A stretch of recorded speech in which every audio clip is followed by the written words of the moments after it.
اور نام میرا لیتے ہیں کہ میں نے یہ حرکت کی ہے۔ بیچارہ استاد ہکا بکا کھڑا عمرو کی شکل دیکھ رہا تھا۔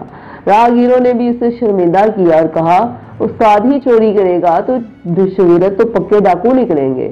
استاد نے قسمیں کھائیں کہ کھانا میں نے ہرگز نہیں چرایا اور یہ عمرو کی شرارت ہے، مگر کسی نے اس کا اعتبار نہ کیا۔ اور وہ تیش میں آیا اور بیت لے کر عمرو کی طرف لپکا۔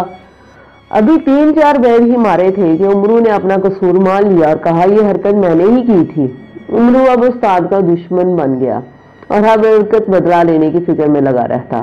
ایک دن موقع مل گیا، چپکے سے استاد کی قیمتی گھڑی پگڑی اٹھائی اور سیدھا حلوائی کی دکان پر پہنچا اور اس سے کہا کہ استاد نے اپنی پگڑی بھیجی ہے اور کہا ہے کہ 5 روپے کی مٹھائی دے دو، کل پیسے دے کر پگڑی واپس منگوا لوں گا۔ حلوائی نے پگڑی لے کر مٹھائی ایک ٹوکری میں رکھی اور عمرو کے حوالے کی۔ عمرو ٹوکری لے کر مدرسے میں آیا تو دوپہر ہو چکی تھی، سب لڑکے اور استاد گہری نیند میں سو چکے تھے۔ عمرو نے ٹوکری استاد کے سرہانے رکھی اور خود بھی سو گیا۔ تیسرے پہر آنکھ کھلی تو استاد نے اپنے سرہانے مٹھائی کی ٹوکری دیکھی، قریب ہی عمرو بیٹھا تھا۔ اس سے پوچھا کیوں عمرو تمہیں معلوم ہے یہ ٹوکری کون لایا ہے؟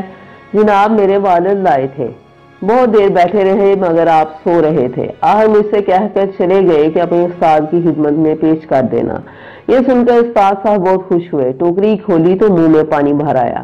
انہوں نے ایک ایک دانہ لڑکوں کو دیا اور 2-3 دانے خود کھا کر ٹوکری اپنی کوٹھی میں لے جا کر رکھ دی کہ شام کو گھر لے جائیں گے۔ شام ہوئی تو استاد صاحب نے لڑکوں کو چھٹی دے دی اور خود بھی گھر جانے کی تیاری کرنے لگے، مگر اب جو پگڑی تلاش کرتے ہیں تو کہیں نہیں ملتی۔ ادھر ڈھونڈا ادھر ڈھونڈا مگر پگڑی کہیں نظر نہ آئی۔ بڑے پریشان ہوئے، لڑکوں کو پہلے ہی چھٹی دے چکے تھے، پوچھتے کس سے؟ آر ایک چادر سر سے لپیٹی اور گھر کی طرف چلے۔ مٹھائی کی ٹوکری ہاتھ میں تھی۔ بازار میں سے گزرے تو حلوائی نے آواز دی جناب استاد صاحب ادھر تشریف لائیے، آپ سے ایک بات کہنی ہے۔ کیا بات ہے؟ استاد نے حلوائی سے پوچھا۔ حلوائی نے پگڑی نکال کر سامنے رکھی اور کہنے لگا حضور آپ پر ہمیں پورا اعتبار ہے، پگڑی بیچنے کی کیا ضرورت تھی، جب چاہے مٹھائی منگا لیا کیجیے۔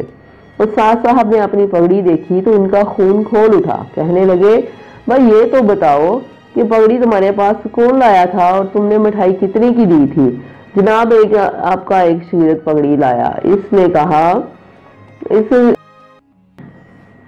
اس کا نام شاید عمرو ہے، امیہ کا لڑکا ہے، 5 روپے کی مٹھائی ٹوکری میں بندھوا کر لے گیا تھا۔ استاد نے کچھ اور نہ کہا، جیب سے 5 روپے نکال کر حلوائی کو دیے، پگڑی سر پر رکھی اور دل ہی دل میں عمرو کو کوستے ہوئے گھر پہنچے۔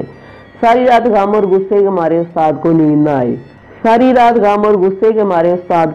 نہ آئی۔ کئی بار بیوی نے پوچھا کہ معاملہ کیا ہے، لیکن انہوں نے کچھ نہ بتایا۔ اگر اس وقت عمرو کے ان کے ہاتھ لگ جاتا تو نہ جانے اس کے ساتھ کیا سلوک کرتے۔ بہرحال کے گھر دانت پیستے اور بڑبڑاتے تھے، ٹھہر جا بچو، جاتا کہاں ہے؟ صبح مدرسے میں کسی طرح آ جا، پھر تیری وہ درگت بناؤں کہ ساری عمر یاد رکھے۔ عمرو سے انتقام لینے کی دھن میں استاد منہ میرے مدرسے میں آ پہنچے۔ آہستہ آہستہ سب لڑکے بھی آئے، پھر خواجہ عبدالمطلب کے ساتھ امیر حمزہ، مقبل وفادار عمرو بھی آتے ہی دکھائی دیے۔ خواجہ صاحب کے اشارے پر عمرو نے جھک کر استاد کے پاؤں پکڑ لیے اور اپنی خطا کی معافی مانگی۔ خواجہ عبدالمطلب نے جیب سے 10 روپے نکال کر استاد کو دیے اور کہا 5 روپے مٹھائی کے اور 5 روپے میری جانب سے قبول فرمائیے، میں حمزہ کی سفارش پر آیا ہوں۔ عمرو نے سارا قصہ اپنے دوستوں کو سنایا۔ انہوں نے مجھ سے کہا کہ اب استاد عمرو کی بری طرح ٹھگائی کریں گے، اس لیے میں ساتھ چل کر عمرو کو معافی دلا دوں، اسے معاف کر دیجیے، آئندہ شرط کرے گا تو میں خود اس کی ہڈیاں توڑ دوں گا۔ غرض انہوں نے ایسی باتیں کی کہ استاد کا سارا غصہ جاتا رہا۔ انہوں نے عمرو کو معاف کیا اور کہا اس دفعہ خواجہ صاحب کی سفارش پر سزا دیے بغیر چھوڑ دیتا ہوں، لیکن آئندہ ہرگز معاف نہ کروں گا۔ 15 روز گزر گئے، عمرو نے اس دوران میں کوئی شرارت نہ کی، بلکہ ایسا نیک اور سیدھا بن کے رہا کہ استاد کو اس کی حالت دیکھ کر حیرت ہوئی۔ شرارت کرنا تو ایک طرف رہا، وہ دوسرے شریر بچوں کو بھی روکتا تھا۔